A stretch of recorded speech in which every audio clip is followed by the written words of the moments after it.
Hi, this is Nick Forster. Every week on the air, we recognize someone our listeners have told us about, folks who are stepping up in their own communities or beyond and making a positive impact. We do this not only to share these inspiring stories with listeners like you, but to remind us that so often, even in the face of big problems, little steps can lead to great results. It's the eChievement Award, and here's Helen to tell you about this week's winner. eTown listener Jim Olson of Whately, Massachusetts, has nominated Monte Belmonte of Turners Fall, Massachusetts this week. Now, you may recall we recently featured a story out of Boone, North Carolina, which centered around correcting food insecurity there. Now, Monte is someone who's always felt that community service is important, and he came up with a particular way of zone to address that particular problem in his area. He's a longtime on-air radio host for station WRSI, which is based in Northampton, and which has carried eTown, by the way, for many years. And when the station's yearly food drive for his town's local food bank yielded disappointing results, Monte knew they had to find a way to grab more people's attention. So he created, as he puts it, a ridiculous publicity stunt to do just that. And he's come all the way from his hometown to tell us what that was and also to share the amazing results. So join me now in welcoming this week's eChievement Award winner from Taylors Falls, Massachusetts, Monte Belmonte. Hello. Monte, welcome. A radio guy from Massachusetts. So cool. Thank you. Yeah, thank you for being here. And thanks. This is a really great story. I'm gonna be asking you about that ridiculous publicity stunt in just a minute. But first, tell me about how you came to think, I guess, about community service in general, giving back to one's community. Why do you think that's so important? It probably goes back to, I remember being a little kid, and my father brought us to volunteer for a Special Olympics. One time, just as, 6, 7 years old. And it was one of those things, it was such a great day. And even though my input and effect on what had gone on in that particular event might have been very small, I walked away from it with this idea that participating in your community and working towards the greater good is something that's as good for you as it is for whatever community you're serving. So that planted the seed. Yeah, and of course, to see as a young kid that there are others in need is a powerful lesson. So Western Massachusetts, where you live, it's a place I'm pretty familiar with, but I don't think of it as being necessarily a sort of center of food insecurity, but maybe that's not right. Yeah, it's not right. There are 1 in 8 people in the 4 counties of Western Massachusetts experience food insecurity at some point during every year. Wow. And a lot of them are old mill towns and manufacturing towns that a lot of those jobs aren't there anymore. Is that? That's right. Yeah. And so is that something you had been aware of sort of peripherally, or is that something you learned about? It's something I learned about when I moved from the eastern part of the state to the western part of the state, when University of Massachusetts at Amherst drew my wife to their program for her Spanish master's degree. Okay. We fell in love in the western part of the state, and I found a radio station that was excellent and had already been airing eTown before I even got there. Yeah. And it's a great community. The Pioneer Valley, right? yes. So you've been at RSI for a while, and you noticed the station was doing a food drive, and that it was maybe not delivering a whole bunch of results, or what was going on?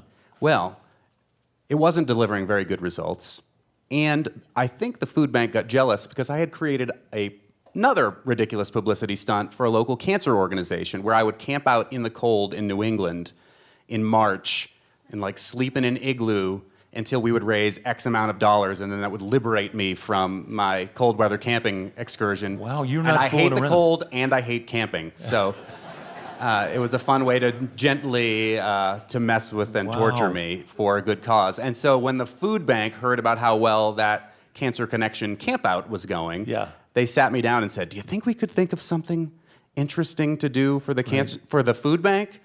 And they said, "What if you took a shopping cart and pushed it door to door to the stores in downtown Northampton," which is not dissimilar but much smaller to the stores that we see outside of eTown here.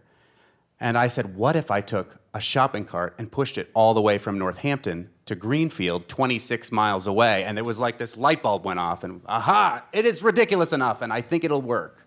And we've subsequently expanded the march to over 2 days, and from Springfield, where the need is greatest, where it's much more racially diverse, where there are food deserts in Springfield. So that's a 17-mile journey from Springfield to Northampton on day 1. and now a 26-mile from Northampton to Greenfield on day 2. Pushing a shopping cart. Pushing shopping carts Along that have been this- hot-rodded by a local tech school. Oh, cool. Yeah. So they roll a little easier. They have pneumatic wheels. There They've you got go. amazing flames and metallic surrounds and Wild. all sorts of cool bells and Wild. whistles. And I always dress up in some sort of ridiculous fashion. That's why I'm Wow. growing a beard right now. I'm going to dress up as a pirate on day 1 Cool. of this march. Wow. So this is something that you cooked up. It could have been like a dunk tank, but you chose to do this. This is amazing. Yes. I also hate exercise. Yeah. As a So- rule, yeah, so you- in the same way that I hate camping, so Yeah, making me and being walk cold. a distance that seemed Yeah. uncomfortable was also Wow. part of the fun. So is there a direct correlation between your discomfort and the fundraising? Is that sort of what's at stake? That here? seems to be the correlation. Yeah. I don't know if my listeners actually like me. Yeah. He hates this. Let's make him do it a lot. Yeah. Yeah. And it's been successful over the years. We've That's raised amazing. a lot of money for these great That's organizations. amazing. When did you start it? This will be the 9th food Yeah. bank march coming up in November. Yeah. And the first one, thank you. I believe the first one raised around $10,000, and the most recent one we did in 2017 raised over $250,000 over those 2 days. Wild. But still, there are 250,000 people who are hungry or who rely on food services and emergency food in Western Mass every year. So essentially, we have provided only $1 to each of them. So there's a lot more work to do. I want to know a little more about the cart in each subsequent year. So Yes. when it started, was it pretty modest, and then it got better and fancier each year? There is a man who I would be loath to forget to mention, whose name is Mr. Brooks, and he teaches shop at Smith Vocational and Agricultural High School. And he was the first person I went to with this idea that I need a shopping cart. If you've ever pushed a shopping cart, even in a supermarket parking lot, it just shakes so much. I couldn't do that for 26 miles. So he said, I'll take care of this. He gets pneumatic wheels, and he's like, but you might need lights. So he put a car battery in the shopping cart. Which could be both good and bad. Very bad. Yeah, it's pretty heavy. Extremely heavy. Yeah. I immediately disassembled that and dumped it. Yeah. But over the years, LED lights, Yeah. better pneumatic wheels, better casters. He and his students, kind of creating these in the era of the Hunger Games books and movies, have Oh, boy. used that as, with hunger as the main Yeah. focus. So they've named the carts Katniss, Katniss 2, Katniss 3. And it's fun to watch all these folks, including our U.S. Congressman, who does the entire march with us. Oh, wow. Yeah. He is a U.S. Congressman from the 2nd Congressional District of Massachusetts, Jim McGovern, and almost every week on the floor of the U.S. House, he gives a speech about food insecurity. Yeah. I'll let you clap. It's worthy. He's doing some of the real work.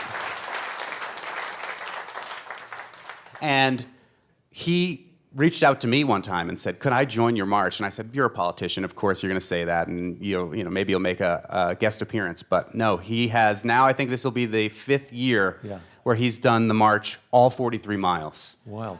Yeah. Wild. And so does the whole community get involved, and other people want to tag along, or is it just you and the congressman trudging along? Nope, it's, wouldn't that be nice? I could bend his ear and the whole way. No, all sorts of different people. Listeners, individuals who go out on their own and fundraise towards the cause, bands and their management, some of whom have played eTown in the past, school groups, church groups, synagogue groups, groups from mosques. It's like a weird motley crew, and it's like we're walking through a picture book. Knights in shining armor from the Renaissance Fair, people from roller derby.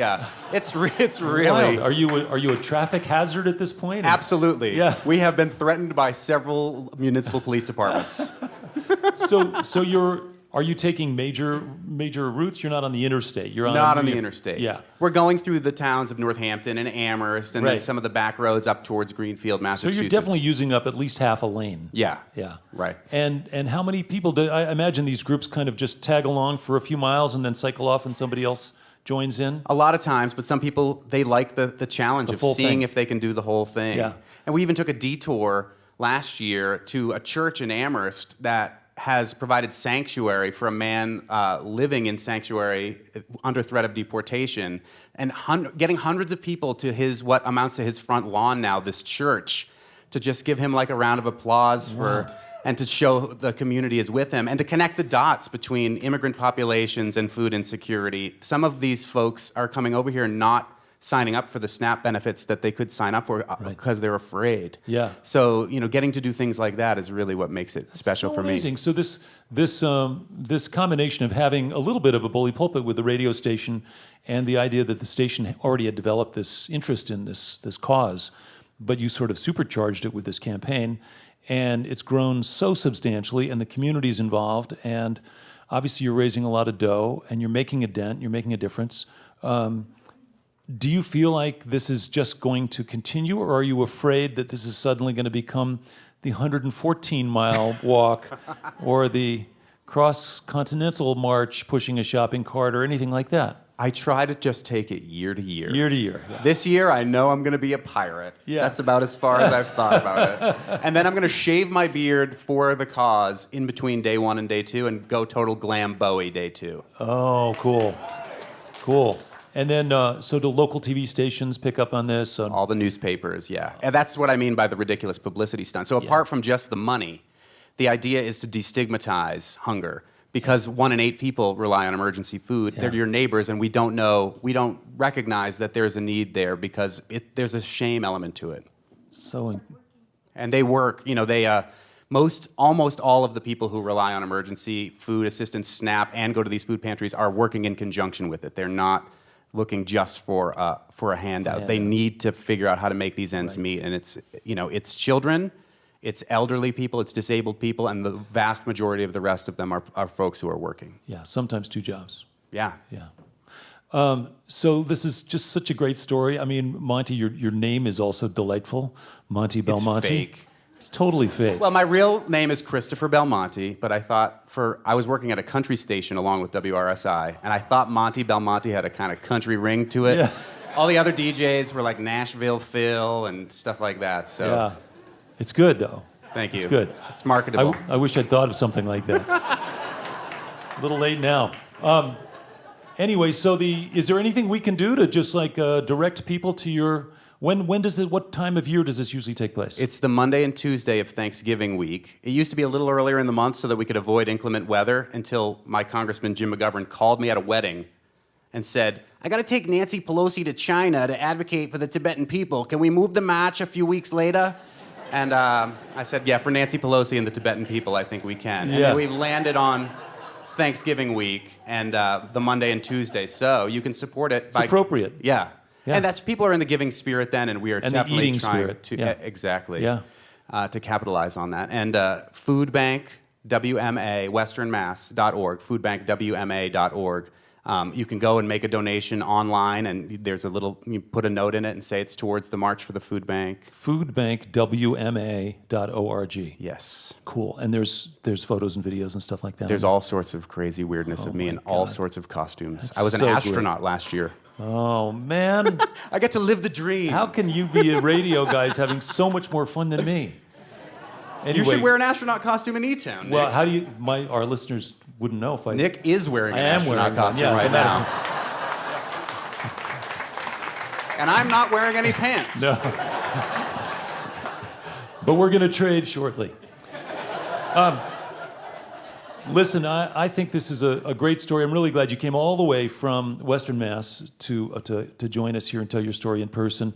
Helen's been so excited about your visit for so long, so I'm glad you're here. I want to congratulate you and once again remind you that you can all learn more about this at foodbankwma.org. You can also check out WRSI online. And if either of those things is daunting in any way, we'll have information at eTown.org where you can connect to both of those organizations. But meanwhile, thank you so much. Congratulations, the winner of this week's eChievement Award, Monte Belmonte. Thank you so much. The best food drive we've ever heard of. Congratulations. It is an honor to meet both of you, who I've heard for almost 20 years on the radio. So thank you so much for inviting me here. Thank you. Congratulations.